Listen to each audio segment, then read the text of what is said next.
Hey y'all, and welcome back to another video.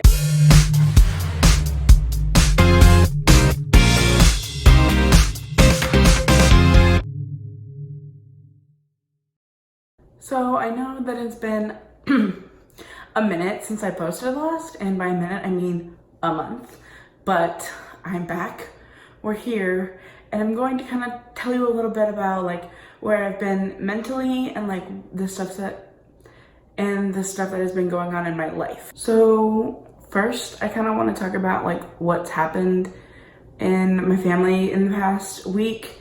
My wife and I have had like a really hard week, and I don't want anyone in the comment section just saying like that was a dumb mistake. Nothing. Like, you can't imagine the feelings that she had when we were in the midst of everything that happened. And I just want nothing but love and support to come from this video. To start off, I think it's about 3 days ago now, on Monday, my wife got a call from the Social Security Administration, which we didn't know that like they never call you. So don't come in the comment section like the Social Security Administration never calls you. Everything's by mail. Yeah, okay, we know that now. Lesson learned, let me tell you that. So they call her and they said that your Social Security number's been stolen. And of course, that's fucking scary. Like, no matter who you are, like, no one wants their identity to be stolen. And like, it's a nightmare if it happens to you. So immediately she was terrified, and like, rightfully so. So they go on to tell her this crazy elaborate story about how they used her name and her social to open several credit cards in her name, and then they rented a car and drove to the border with like pounds of cocaine, and they found blood in the car, and they went as far as to like give her a badge number. She spent an hour questioning them, like, is this real? Is this like legit? What's your badge number? Let me talk to your manager. Like, you know, let me talk to your manager, whatever. And so he goes to extreme lengths to just fool her. And then he gave her the address of where the car was found, everything. And since my wife's in the Army, she always walks around with like a notebook. And so she's on the phone with this man, writing down all the information, the address, his badge number, where he's from, everything.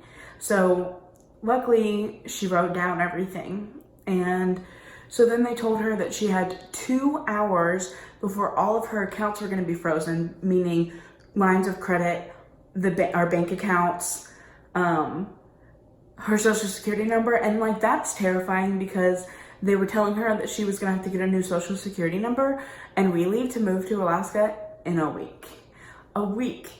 We can't cross the Canadian border if her Social Security number is flagged. Like, so her mind was, let me get this handled so that we can still move, because we don't have an option. We have to move. Like, I have a new job and I have to start like the day that I land in Alaska, and I'm beyond excited for that. But like, this was terrifying to be facing.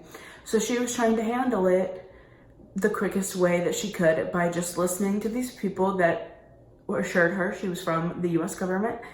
And yeah, so they told her that if she wanted any access to her money, that she would have to transfer all of them onto gift cards, most specifically Target gift cards. And they were taking down all the information of everything she was doing along the way. She transferred all of the money from her bank accounts into Target gift cards because she was so scared. Like, y'all, when I tell you, like, this is not her fault, like, she was so scared and didn't know what to do, and she was just trying to do like what was best for our family and like protect us. And she didn't know like that any of this was gonna happen. So yeah, eventually she got home, and they were trying to get her to use our new credit card to buy more gift cards. And luckily we only had like the paper version in the mail. We only had the paper version, like the actual card hadn't come in the mail yet. And so she was trying to see if she could go to Kroger to use like a paper card to buy gift cards. And I was just like, we were trying to buy a plane ticket so that I could get to Alaska, and there was like a certain spending limit on the paper card before you get the real card in the mail. So I was just like, oh, like we can't do that. We don't have the real card in hand, and there's like a limit on the paper card. So this doesn't seem right. And she took them in a box. We get the real card in the mail, and we go inside, and this man is on hold because he thinks that we're like trying to activate the card. And I like look up all the information she gave me, like the address, which was not even a real address anywhere, let alone like an address in Texas where he said the card was found. And so eventually we tried to call the Social Security Administration. Again, not really a number you can get to. You just kind of call their phone number and they direct you to their website like several different times. No matter like what numbers you press, they always end up coming to a recording that's like, check online. And you're like, okay, we need help now. We have like this criminal on the phone with us. And yeah, so we end up calling 911 and getting our local police to come out. And he gets there. So before the police officer gets there, the dude hangs up because he's been on hold for like, what, it's like 30 minutes now, because like me and her are like in crisis mode trying to fix all of this and like keep him on the phone. And so he hangs up. The police officer comes. We start telling him everything. He was really nice. Like, shout out to Hinesville Police. Like, guys rock. Thank you for saving our asses. But eventually the dude calls back, and one person's like, okay, is this Amanda? She's like, yeah. He's like, let me transfer you. Transfers her back to the guy that was the original guy that was like talking to her, telling her what to do. And the police officer gets on the phone and is like, what's your badge number? Who are you? The Social Security Administration doesn't call people. What you're doing is wrong. Like, I'm a real cop. And then the guy on the phone decides to be like, you're not a real cop. This is not real. And the man's like, yes, it is. Here's my badge number. Like, Hinesville Police, blah, blah, blah, blah, blah. And eventually starts like yelling at this dude on the phone. It's just like, you're fake. Like, blah, blah, blah. Let me talk to whoever's in charge. Like, just yelling at him. And he's like, oh, well, I don't think there's anyone here that's in charge. And he goes on. And then eventually another guy gets on the phone and is still talking in circles, and the cop gets so mad and hands the phone back to my wife, and it's just like, just fucking hang up on these guys, like, whatever.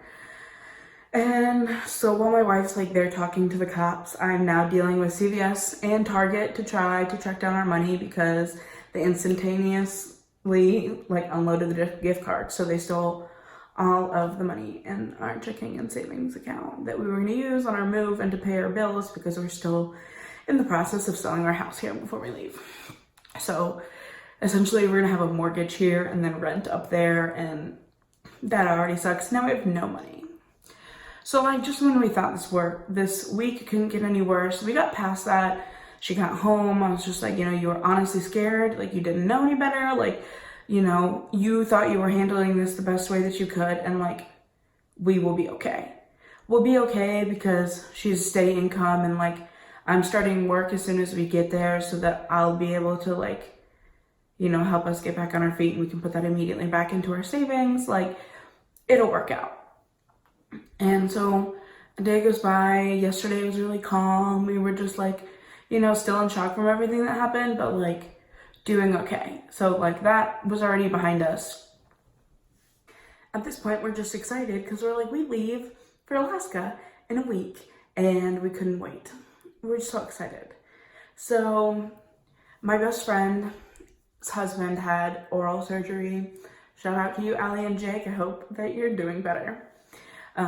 But we had to go help take care of their dogs while they're gone, because they always take care of our dogs when we're out of town doing stuff. So we were gonna go feed their dogs and like let them out. Amanda was on her way to work. So when you come out of our neighborhood, like, you can go, it's like Main Street in our town. And then there's all neighborhoods like along the side of Main Street.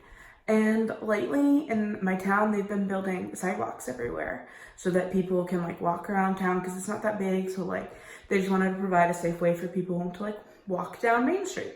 Awesome. Go Hinesville for upgrading. But their construction trucks like park on the side of the road, and it makes it really hard for like cars pulling out of the neighborhoods, and you can't see onto the main street. And so today my wife turned out of my neighborhood to head to my friend's house to walk her dogs, and she was driving at 45, which is the speed limit on that road, and this guy pulled out, and he claims he was like inching out, but he was like in the road, like in the middle of the road, and pulled out without being able to see around the trucks, and my wife got in a car accident. My wife is okay. She's fine. There's no injuries. Just really upset, and we're all really stressed out because we're moving to Alaska in a week from today. And yeah. So we're now waiting to see if the car is totaled and we have to buy a new one. And if that happens, then like it might not even cover the loan of the car that we just bought in December. And to get a new one, like that might be like extremely possible, especially with no money to put down on a down payment since all of our money was stolen. So I'm really thankful for my wife because through all of this, like I know it's really hard on her, and it's just been like one thing after another. And she's scared to even like go drive now, which I hate for her because she used to love driving. And I hope that like this subsides and things get better. I know that things will get better once we get to Alaska, but this last week in Hinesville has been so hard and it just feels impossible. Like nothing's going our way. And I don't know, the universe is just kicking our ass this week. But I did want to talk more about like why I haven't been here lately, and that's been more of like my mental health. And if you guys saw me on Facebook, I did make a long post about it. But I did want to come on here and like talk about my mental health with some people. And I know that like a lot of people struggle with this nowadays, and I just want to be open and honest. So I've struggled with anxiety my whole life. My parents divorced when I was really young, really young. And my dad remarried. My mom never remarried, only had like one other serious boyfriend that was like another father to me, even though I was not very nice to him when they dated because I didn't want him to try to be my dad when he just treated me really well, and he was a great dude. So shout out to you, Tim Tootin, if you watch my videos. But yeah, beyond that, I had a wonderful stepmom who did a lot for me too. Shout out to you, Dee Dee, if you watch my videos. But you know, there was just a lot of fighting between my parents growing up, and that was just never easy. So that affected me a lot. And I was always made fun of because like I'm a bigger girl and I wear glasses. I still wear glasses, but I can't wear them. Otherwise you see my ring light, and yeah, it's all reflection on my glasses. I just went through a lot of bullying. I moved schools in 10th grade from Hilton Head, where I was born and raised, to Bluffton, which was my rivalry school, where everyone at Bluffton was just like super nice and welcoming. And my life was really good from there. But after high school, life just got really rough again, and so it's been a constant struggle of up and down, going to psychologists, and from like normal psychologists to like Christian psychologists. And if you know me in real life, I don't know if I've really expressed this on my channel, but I'm not a Christian anymore. I was really a devout Christian for a long time of my life, and that's just not the path that I've chosen as an adult. And yeah, so there are time periods where I'm just really low, and it will be like nearly impossible to reach me, like contacting me or talking to me.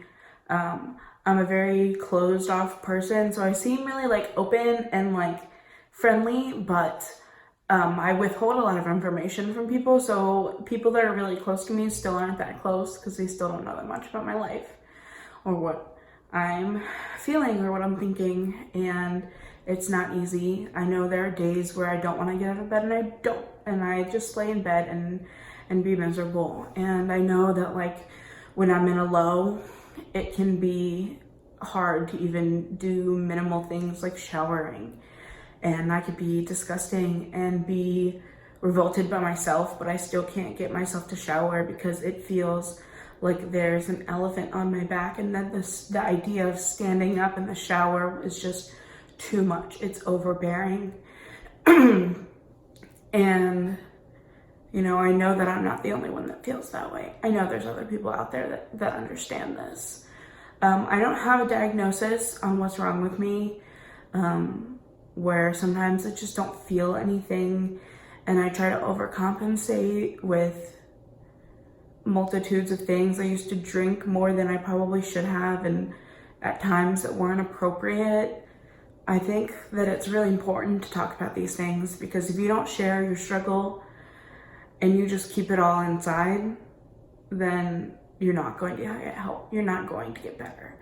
And I know that for the sake of my marriage and the people around me, that I want to get help. I was on anxiety medicine for a really, really long time, but never with a real diagnosis. And now that I'm 23, I really like to focus on figuring out what's wrong. When I move to Alaska, I intend to set up some doctor's appointments, to start seeing somebody to talk therapy and maybe medication again, if that's what they see fit for me, because I can be very unstable and unreliable. I'm sorry to any of my friends that have tried to make plans and I just don't follow through. A lot of you know what I struggle with in the first place, so most of you understand. But if you struggle with things like these too, even if you don't know me, you can always reach out to me. I will always be here for anyone that ever needs me, whether I know you or not. If you are my friend, you know that I'm there on the drop of a hat. And yeah, I look forward to getting help and kind of getting to the bottom of whatever is wrong with me, because I know that I'm not right. Sometimes things just pop into my head that I hear them, but I don't feel it. I know what's right, but my head is just telling me things that are not right. And it's a real struggle. You don't see it on people every day. You don't see someone struggling with mental health. It's not a visible thing. You might just think somebody is kind of gross and not good at taking care of themselves, or they could look like the happiest person on earth. I can slap on a face full of makeup and look normal to everyone, just like I did for this video. You didn't know that I spent all day sitting on the couch, just beyond overwhelmed with everything that's happening, but so overwhelmed by the crushing weight of everything that I can't do anything. And that's the worst feeling. So I hope that for anyone that watches this, that you know that you're not alone, and that mental health is very real. And if you're experiencing anything that just doesn't feel right to you, that you seek help, like I'm going to do. Go find someone to talk to, go figure out what's happening to you, because knowing that what's happening to you is not just you being crazy, but there's a reason for it, helps. It really does. Even if you don't feel like you want to go talk to somebody because it's none of their business, or you just don't want somebody to see that side of you, there are people that are trained for that, and they're professionals, and that's what they're here for. So yeah, I hope this speaks to some of you guys and lets you know that you're not alone. And I hope if you guys did watch this all the way through, thank you. Make sure to give it a thumbs up and subscribe. Share down below if you have any experiences, anything going on with you. If you can help me and my family in any way, please do. We're all really struggling, but it's gonna be okay. Thanks, guys. I'll see you in the next one. Bye.